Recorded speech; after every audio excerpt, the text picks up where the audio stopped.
Assalamualaikum warahmatullahi wabarakatuh. Perkenalkan, nama saya Sri Utami dengan NIM 208250032 dari kelas 2A Tadris Matematika Universitas Islam Negeri Sultan Taha Saifuddin Jambi.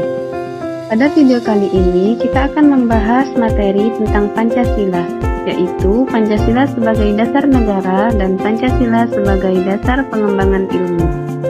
Apa itu Pancasila?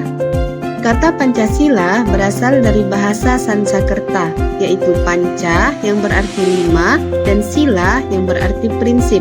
Pancasila terdiri dari 5 sila yang menjadi pedoman hidup bagi bangsa Indonesia. Sejak ditetapkannya Pancasila pada tanggal 18 Agustus 1945, Pancasila menjadi dasar bagi negara Indonesia. Namun, tahukah Anda bahwa selain sebagai dasar negara, Pancasila juga berperan penting dalam pengembangan ilmu pengetahuan? Mari kita bahas satu persatu. Pancasila sebagai dasar negara. Sebagai dasar negara, Pancasila memiliki banyak peran penting bagi negara Indonesia. Yang pertama yaitu sebagai sumber hukum. Artinya, seluruh peraturan dan hukum yang berlaku di Indonesia harus sesuai dengan nilai-nilai Pancasila. Yang kedua yaitu sebagai landasan penyelenggaraan negara, yang mana setiap kebijakan negara harus berpedoman pada nilai-nilai ketuhanan, kemanusiaan, persatuan, demokrasi, dan keadilan. Yang ketiga yaitu menjadi penghubung antara negara dan warga negara. Pancasila mengatur hubungan antara negara dan juga warga negara dengan menjunjung tinggi hak, kewajiban, keadilan, dan kesejahteraan bersama. Yang keempat yaitu sebagai filter ideologi asing. Di tengah arus globalisasi, Pancasila berfungsi sebagai filter untuk menyaring pengaruh dari ideologi asing yang tidak sesuai dengan kepribadian bangsa Indonesia. Selanjutnya yaitu Pancasila sebagai dasar pengembangan ilmu. Menurut Noto Nagoro, Pancasila memiliki dimensi ontologis, epistemologis, dan aksiologis yang dapat dijadikan landasan dalam pengembangan ilmu. Yang pertama yaitu sebagai landasan aksiologis. Ilmu pengetahuan tidak hanya mengejar kemajuan, tetapi juga harus memberikan manfaat bagi kemanusiaan, keadilan, dan kesejahteraan masyarakat.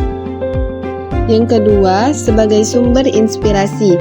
Nilai gotong royong, kebersamaan, dan musyawarah yang terkandung di dalam Pancasila dapat menjadi inspirasi dalam pengembangan ilmu yang sesuai dengan karakter bangsa Indonesia.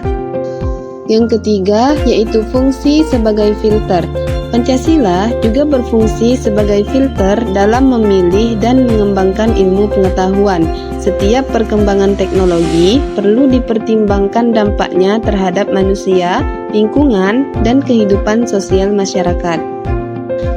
Meskipun memiliki fungsi yang berbeda, Pancasila sebagai dasar negara dan dasar pengembangan ilmu memiliki tujuan yang sama. Keduanya berorientasi pada terwujudnya masyarakat yang adil, makmur, dan sejahtera. Nilai ketuhanan, kemanusiaan, persatuan, demokrasi, dan keadilan menjadi kompas yang mengarahkan kebijakan negara sekaligus perkembangan ilmu pengetahuan. Dengan kata lain, negara yang berlandaskan Pancasila akan menghasilkan kebijakan yang mendukung perkembangan ilmu yang bermanfaat bagi rakyatnya. Implementasi Pancasila sebagai dasar negara dan dasar pengembangan ilmu dapat dilakukan melalui berbagai cara. Misalnya, dengan menyusun kebijakan penelitian yang berorientasi pada kepentingan nasional, mengintegrasikan nilai-nilai Pancasila dalam kurikulum pendidikan, membangun etika ilmiah yang menjunjung tinggi kejujuran, tanggung jawab, dan kemanusiaan, serta memastikan bahwa perkembangan ilmu pengetahuan dapat dirasakan secara merata oleh seluruh masyarakat Indonesia. Kesimpulannya, Pancasila tidak hanya menjadi dasar negara, tetapi juga menjadi landasan pengembangan ilmu pengetahuan yang beretika dan berorientasi pada kesejahteraan masyarakat.